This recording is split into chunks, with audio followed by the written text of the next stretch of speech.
Hi everybody.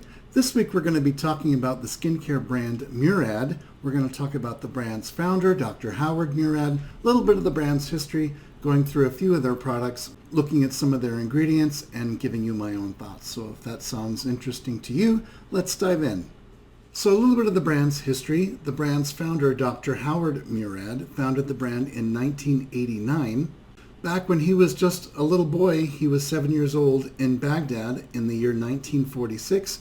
His family fled Baghdad during that time of turmoil because his family was Jewish and Baghdad was not a safe place for his family to live.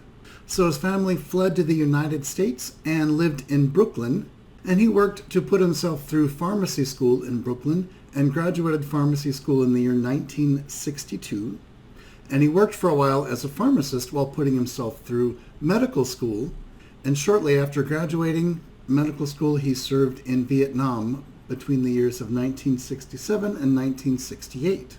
And at that time, he thought he wanted to become a surgeon. And so he worked at a mobile army surgical hospital. And toward the end of him serving in Vietnam, he was asked to open a dermatology clinic. And he was so fascinated during that time working in dermatology that he switched his focus from being a surgeon to being a dermatologist, and he completed his dermatology residency in the year 1972. So he was a practicing dermatologist for several years, and then he got the idea to open a day spa. And as he was formulating these products for use in his own day spa, he saw an interest to market those and to sell those to other spas and to the general public. So he decided to buy his own cosmetic lab in 1989 and began marketing these products on infomercials in the early 1990s. And those products did not sell very well. And so they went back to the drawing board and they kind of redid the idea of how the infomercial was presented. And they started using real people just talking about their skin and the results from using these products. The focus that we have at Murad is making your skin as healthy as possible. It's very important to me that when somebody uses Murad products, that their skin is healthy and better in every way. And that more realistic approach ended up with much higher sales. Now the brand to this day is still a family-owned business. Dr. Murad, who is now in his early 80s, continues to be involved in the brand along with family members that are running the day-to-day operations. And his products can be found in Sephora and Ulta and other cosmetic retailers. All right, let's go into some of their products. We're going to go through these in routine order. Begin with a cleanser. This is the Essential C cleanser. It's formulated with vitamins A, C, and E. The primary surfactant is cocamidopropylbutane, which is a very mild surfactant. And during my experience using it, it definitely does not dry out my face. It doesn't feel like it's stripping at all. It's a very mild cleanser, and it does have a pleasant smell. Now there are some oils in here. There's orange peel oil. There's also grapefruit oil and some added fragrance. I don't have an issue with that, especially in a cleanser. It's nice to have a cleanser that smells nice, makes you feel like you're getting nice and clean as you're cleansing your face. Is it my absolute favorite cleanser on the market? No. Does it crack my top 5? Yes. I think it does. It's a nice quality cleanser. It retails for $40, which is a little bit on the high side, especially for a cleanser. But if you keep your eyes peeled for sales, I found it 50% off. Moving on to a few serums. This is the Vitamin C Glycolic Brightening Serum. It's just the small travel size. For a vitamin C serum to also be a glycolic serum, that's a little bit unique. Normally, I would use anything with glycolic acid in the evening, while I would use anything with vitamin C in the morning. So this is a little bit different kind of a product. The idea is that the glycolic acid will exfoliate and allows the vitamin C to better sit on the skin, on those freshly exfoliated skin cells. Some other ingredients in here are glycerin, which is a humectant that brings moisture into the skin. Dimethicone, which keeps everything in place as a silicone, keeps things from just leaving and evaporating. Ascorbic acid, which is that vitamin C, and also gold, which the brand says helps to stabilize the vitamin C. In my experience using it, it has kind of an odd smell to it. I think it smells like pine, like you know those little trees you can hang from your rearview mirror in your car. I think it smells like that. It has like a kind of an odd pine smell to it, which I know doesn't make sense because it's supposed to be vitamin C, which you would think would smell more like citrus. The glycolic doesn't sting or anything like that, in my experience. So I used it. It's just about all used up, my little travel size. I don't think I'll be repurchasing a full size anytime soon. I have some other vitamin C products that I've enjoyed a little bit better than this, and this is a little bit on the expensive side. The retail for the full size is $80. It's not quite as expensive as, say, a SkinCeuticals, but it definitely is more expensive than the other vitamin C's that I have found that seem to work just as well. Moving on to the retinol, this is the Retinol Youth Renewal Serum. This serum has actually a couple different sources of retinol. It has retinol and also retinoate. There's also dimethicone, which is again a silicone that keeps everything in. There's also ceramides, which help with the skin barrier. Sodium hyaluronate, which is hyaluronic acid that draws in moisture from the atmosphere and keeps your skin hydrated and plump. So it kind of looks like that. I'm not going to apply this to my skin because I've recently started a tretinoin regimen, but I can apply it just to the back of my hands. It applies very easily. It's cosmetically elegant, I guess you would say.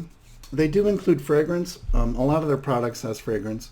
As I mentioned, Dr. Murad is a pharmacist and a dermatologist, which is a bit unique. In formulating his products, I have a fair amount of confidence that he has formulated this retinol in a way that is effective. Prior to starting my prescription tretinoin, I did use this fairly regularly, and I didn't have any irritation or signs of dryness, which can sometimes occur when using a retinol. And the last serum that I wanted to talk about is the Revitalixir Recovery Serum. This is definitely my favorite in all of the serums I've tried from Murad. It has these little beads. I don't know if you can see that really well. So as you press the pump, I'm guessing like some of these beads rupture and then the serum is inside. I don't know, it could be a gimmick or it could actually be useful somehow. It's a very like slippery serum. You don't need very much at all to cover the entire face. And it's again cosmetically elegant. It just has a formula that just feels nice as you're applying it. It doesn't feel greasy, it doesn't feel sticky, it doesn't get tacky at all. It's just a nice formula that glides across the skin. As far as ingredients go, we see glycerin, again, apricot kernel oil, niacinamide, which does a variety of things that we love to see. It also has denatured alcohol, which I would be a little more concerned with if it was higher up on the ingredients list. This is the 1, 2, 3, 4, 5, 6th ingredient, but you might take note of the inclusion of denatured alcohol in the product. And then the ingredient that they feature in the website description anyway is cannabis sativa seed oil. And that leads us into the moisturizer, which is also purple. This is the nutrient-charged water gel. And out of all the Murad products that I have tested, this is by far my favorite. I've finished almost all of it. It's a really nice texture. It's very smooth as you apply it across the skin. It's not too thick, which is ideal for these warmer months. I really like moisturizers that have that water gel consistency, so I think they nailed it as far as the texture.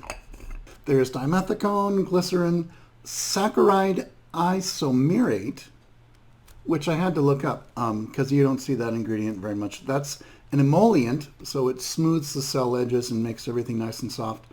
And according to what I read, has long-lasting hydration effects. And that hydration feeling does last a long time. There's multiple ceramides and peptides. There's also Saccharomyces ferment, which is great for the skin barrier and for the microbiome of our face. There's trehalose, which is great for hydration. Also sodium hyaluronate, hyaluronic acid. As I mentioned, there's also fragrance. The fragrance of this doesn't bother me. It's a pleasant fragrance. It's very subtle. It's not overpowering at all. And it dissipates. You don't really notice it after a few seconds. And the final product we're going to talk about is the Anti-Aging Moisturizer Broad Spectrum SPF 30. The product description says it's a light, fast-absorbing SPF, and that's really true. It is very lightweight and it does absorb very fast. There's a little dab and then we'll rub it in and bam, it's absorbed just that fast. So that's a really nice sunscreen formula that absorbs that quickly. I guess the downside is just the price. The retail price for this sunscreen is $50. $50 for a sunscreen. Like, really? I found it for 50% off on a sale, but I mean, $50 for a sunscreen? And I wanted to try the sunscreen that matches this line, the vitamin C line. That sunscreen retails for $68. $68 for a sunscreen. I mean, that's just unethical if you get right down to it. A sunscreen is supposed to be accessible so people are using it and not getting skin cancer and not getting extra skin damage. And I just hate to see a sunscreen priced that high. It's time for my final thoughts as a brand. And the best analogy I can come up with, just for summarizing the Murad experience, is it's like buying a college textbook. So you go into the bookstore at the college campus, or these days you look up the book on Amazon to find out how much it is, and you get like this sticker shock of like, it's how much? For what? You know what I mean? Like a normal book, you walk into Barnes & Noble and pick up just, and just your average like nonfiction book on history or something. And, you're going to pay $40, $50 for it. And you're like, oh, okay. But you buy a textbook that's been written for a history class. And now the same amount of pages written by Dr. So-and-so of who's a what's its university is like $500. And you're like, what? That's sort of how I felt as I was looking at some of the prices for the Murad products. Like $50 for a sunscreen? That kind of felt like the sticker shock of a textbook. Like because Dr. Murad, went to school and everybody, should be paid a fair price for their work, but $50 for a sunscreen? $400 for a textbook? Like,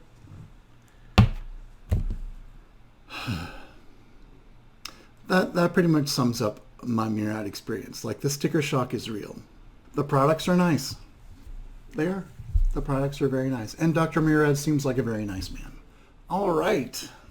Don't forget to follow me on Instagram at 43-year-old skinfluencer.